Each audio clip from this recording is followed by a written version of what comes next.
అందరికీ నమస్కారం అండి. మరి ఈరోజు నిర్వాసితులందరూ రోడ్డున పడి సుమారు 3 నెలలు అవుతుంది. ఇప్పటి వరకు కూడా నిర్వాసితుల మీద ఎటువంటి స్పందన లేకపోవడం అనేది ఇది చాలా బాధాకరం. డైరెక్టర్గా కలెక్టర్ గారికి స్పందనలోనే ప్రతి నిర్వాసితుడు కూడా తమ బాధ చెప్పుకొని లెటర్ రూపంలో కలెక్టర్ గారికి అయితే సబ్మిట్ చేయడం జరిగింది. స్థానిక ఎమ్మెల్యే గారికి కూడా 10 సార్లు చెప్పడం జరిగింది. స్థానిక ఎమ్మెల్యే గారు కూడా మాట్లాడారు, దీని మీద స్పందించారు.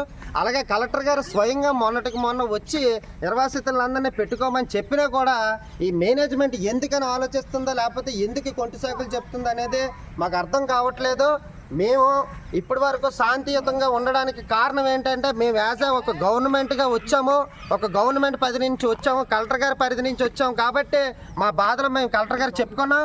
ఆ కలెక్టర్ గారు వచ్చి మరి చెప్పినా కూడా మీరు పెట్టుకునే స్థితిలో లేరంటే మేము మాత్రం రేపటికి మా కార్యాచరణ రూపుదిద్దుకొని మేమైతే మాత్రం సేఫ్టీలు ఆపడానికి అవసరమైతే గేట్లు స్తంభించడానికి కూడా ప్రతి నిర్వాసితుడు కూడా కడుపు మాడిన ప్రతి నిర్వాసితుడు కూడా రోడ్డు ఎక్కడానికి సిద్ధంగానే ఉన్నాము.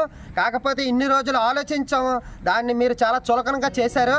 ఎందుకంటే నిర్వాసితుడు ఏమీ చేయలేడేమో, లేకపోతే వాడిని బయటికి పంపించేస్తే వాడు జడిసిపోతాడేమో అనుకున్నారేమో. ఆల్రెడీ మా పొట్ట కాలిపోయి మా బతుకులు చీలిపోయి ఉన్నాం. మీరు అరెస్టులు చేసినా లేకపోతే ఇంకోటి చేసినా మాకు భయపడేదేమీ లేదు. అరెస్టులు చేస్తే జైల్లోకి వెళ్ళి మేము తింటాం, మా పిల్లలు తీసుకొని వెళ్ళి మేము జైల్లో కూర్చుంటాం తప్ప మా వదిలే ప్రసక్తే లేదు.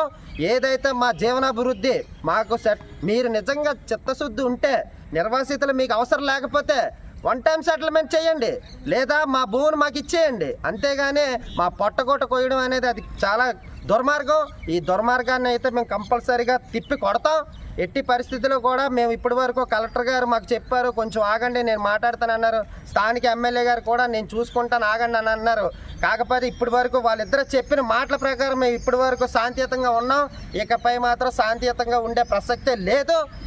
ప్రతి విషయంలో కూడా మేము ఇకపై నుంచి స్టీల్ ప్లాంట్లో అడ్డుకునే కార్యక్రమాలు అయితే ఇకపై నుంచి ప్రతి నిర్వాసితుడు కూడా చేస్తాడు. ఇప్పటి వరకు ఉన్న 8,000 నిర్వాసితులు ఆల్రెడీ గ్రామాల్లో ఉన్నారు. ఆ 8,000 నిర్వాసితులు కూడా రోడ్లెక్కించే బాధ్యత మేమందరం కలిసి తీసుకొని స్టీల్ ప్లాంట్ మీద దండయాత్రకి అయితే మేము సిద్ధంగానే ఉన్నామని మీడియా పూర్వకంగా చెప్తున్నాం.